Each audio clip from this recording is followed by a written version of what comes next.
fall day here in New England. And as you can see, this is our side porch, decorated with our mums. The munchkins from Jim's garden. Pumpkins getting ready to roast to make more pumpkin pie. And then wonderful thing is, I have my herb garden, which is coming to the end of the season. I have it right near my kitchen. And you can see it's getting overgrown at this point. The leaves are starting to fall. It's a perfect time to pick your herbs and start drying them for the fall and winter soups, recipes. And so I'm going to show you how we do that. So Linda, which herbs do you have that you want to cut today? I see you got quite a good selection here. You want to give me an idea of what you got planted along here? Sure. We have the lavender here, which I probably will just let that sit for now and maybe clip here. Ooh, that'd be nice. Could dry those out a little bit.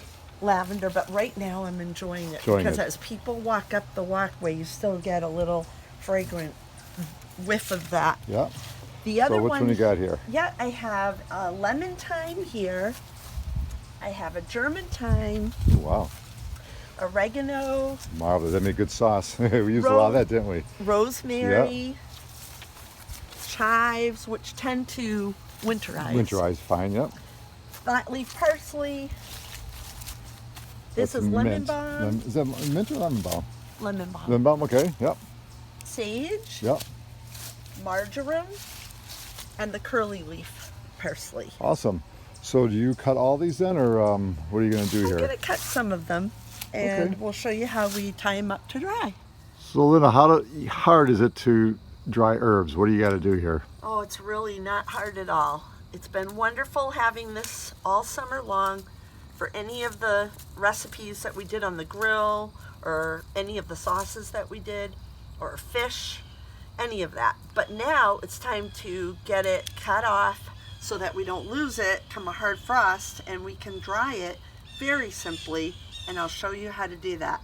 So right now what I'm doing is I am making little bunches with my hands, and I'm putting it in my basket according to where I picked it, so I'll remember which one I did, because this one is the lemon thyme and this is the German thyme, so I want to keep those separate. Do they actually taste a little different? Yes. Oh my word, it's unbelievable. So, let me give you German this. thyme. I want you to smell this. Okay, let me see here. And how lemony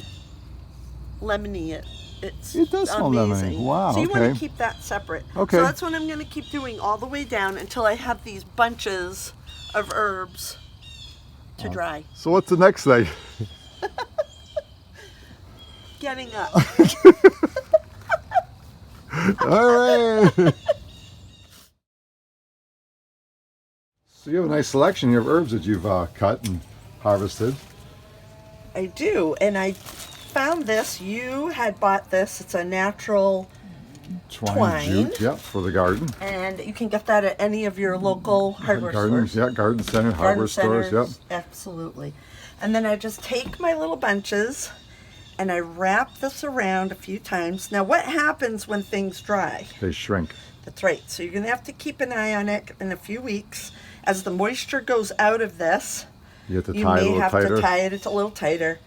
And then also how you're going to know that it's ready to harvest off of this, basically. No, you're not leaving this outside. No, this is just for display to show you what you can do inside.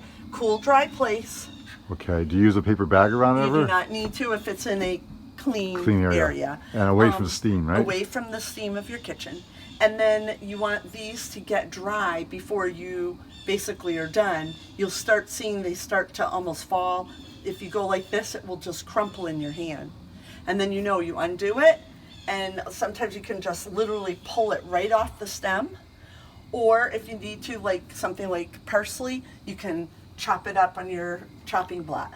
But that's as simple as it is, and it's actually pretty. Some people make this a decoration on a mantle or whatever. So that's the idea of what you do when you are drying herbs. All right, great. So next. So now after you have taken them off, cut them up or pulled them off, chopped them up, you can either put them in bags, making sure they're dry, or you can put them in glass containers. You can put them in mason jars. But for the purpose of the amount of space I have in my kitchen, this works great. And I can label them. So like here's rosemary of 2017, keeping that in the front, and then as you add more, putting them in the back. Now, And how then do you know they're old and you gotta get rid of them? after a few years, some people get rid of their spices, herbs, in a year or so. A couple of years is Okay. fine. They still smell Yeah, fresh. check that one. It's from And 2017. they're dry. It's amazing. Fresh as can be. Okay, crazy. It is. And that was 2 years ago. It's Yeah, still. and organic, and you Yeah. know where it came from. Yeah. And simple little way to have your own herbs right there at your Beautiful. fingertips in the kitchen. Awesome.